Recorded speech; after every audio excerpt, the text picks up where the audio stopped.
Chapter 6. The Second Crown. The only obstacle that bothered Henry at the moment was the weather.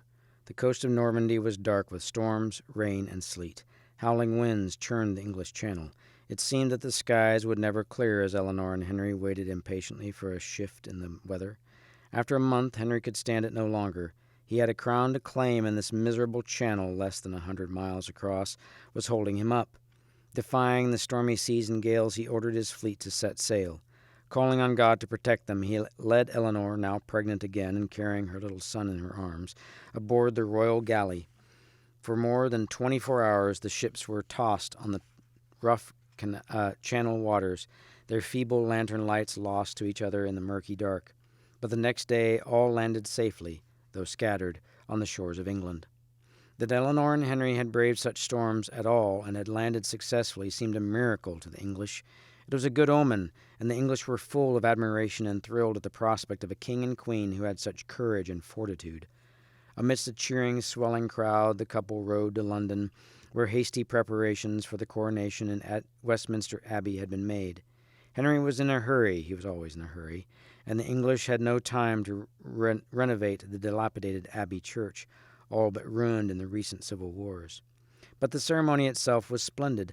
Henry, usually so careless of his dress, bore himself regally in a magnificent fur-trimmed robe. He was crowned King Henry II of England, but throughout history had been more than often known as Henry Plantagenet, a title he passed on to a long line of English kings. Eleanor was crowned for a second time, Queen Eleanor of England. All eyes were riveted on the robust young king and his beautiful wife. The English looked forward to a new era of peace and prosperity.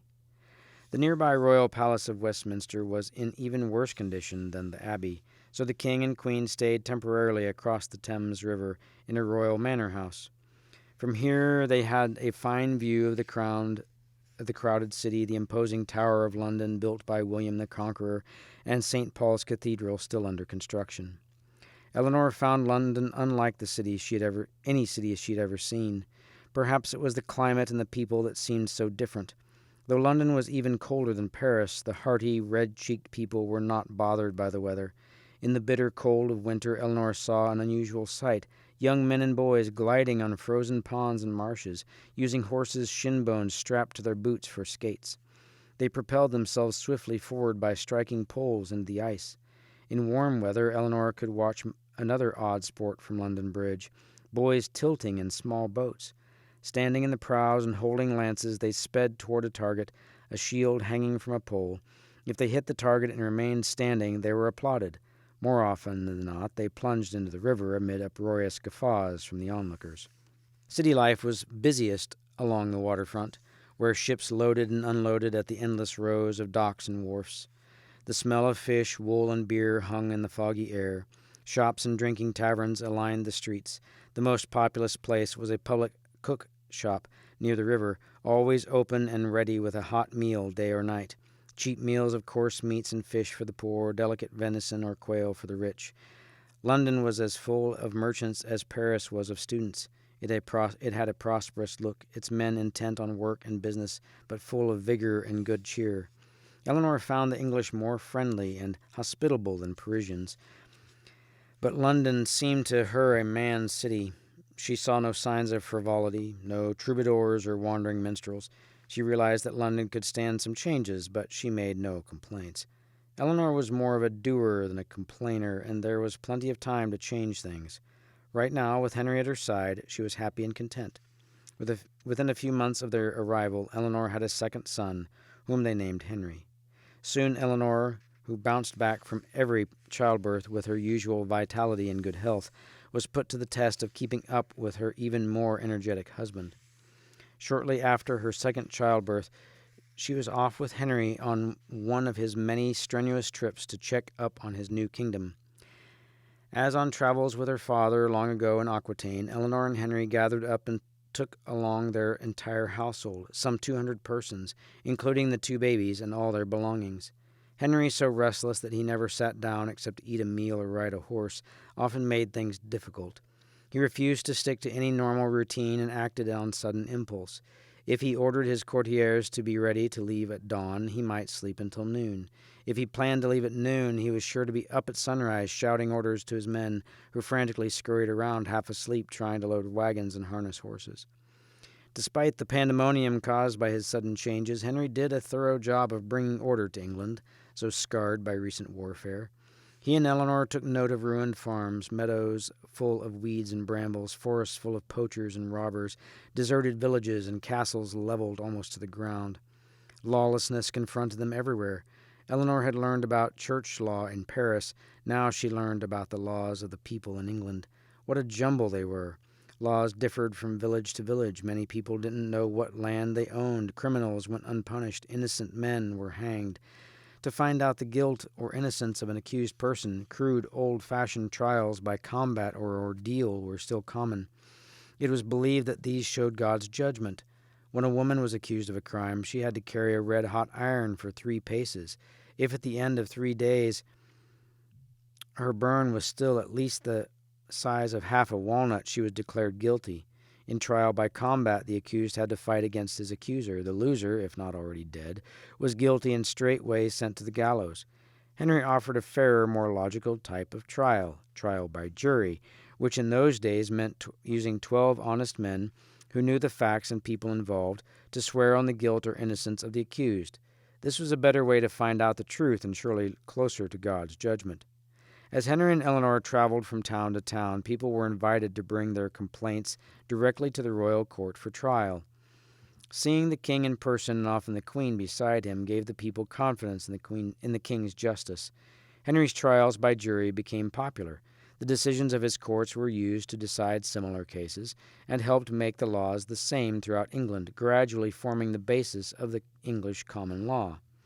The royal trips were not all business, and Henry found time to indulge his love of sport, especially hunting.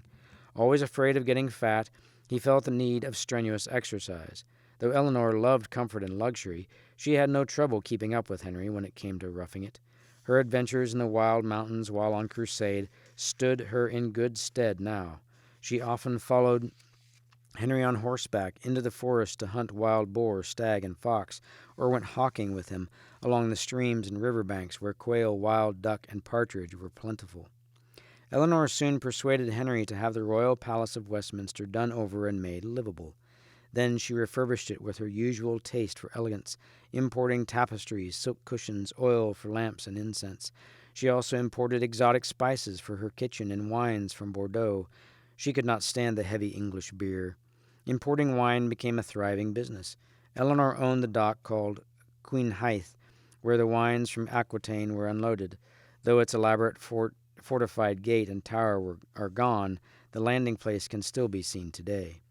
More important for England, she imported her lifestyle, her interests in the arts, her poets and musicians. She brought the backward island into contact with the new ideas of chivalry and romance from her southern lands.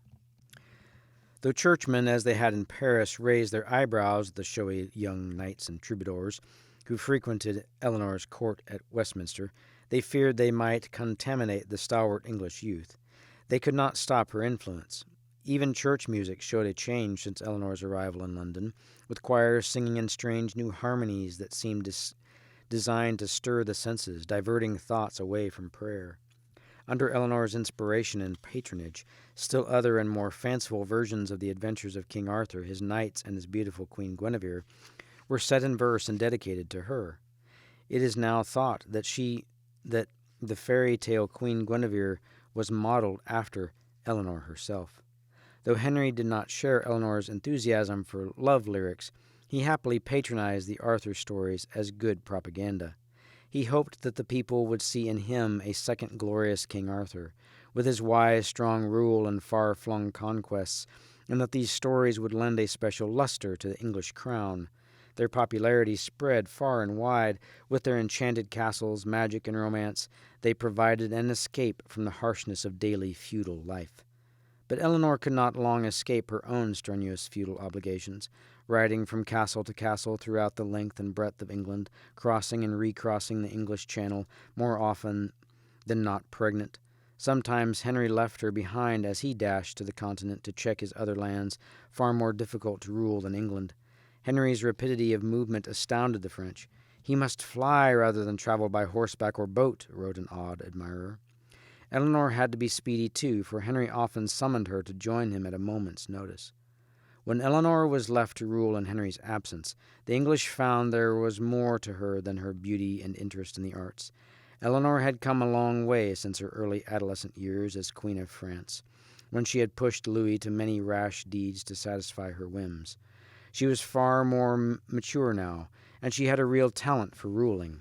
She was a shrewd politician and able to mete out justice as well as any king. When some monks complained that they had been unjustly deprived of their lands, she acted immediately, ordering the Sheriff of London to look into the matter at once.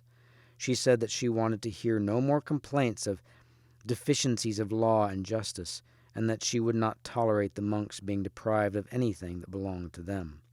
The words of a poet perhaps describe best what the people thought of their queen. "High-born lady, excellent and valiant, true, understanding, noble, ruled by right and justice, queen of beauty and largesse." With their interest in justice and their patronage of the arts, Eleanor and Henry gave England a great push forward.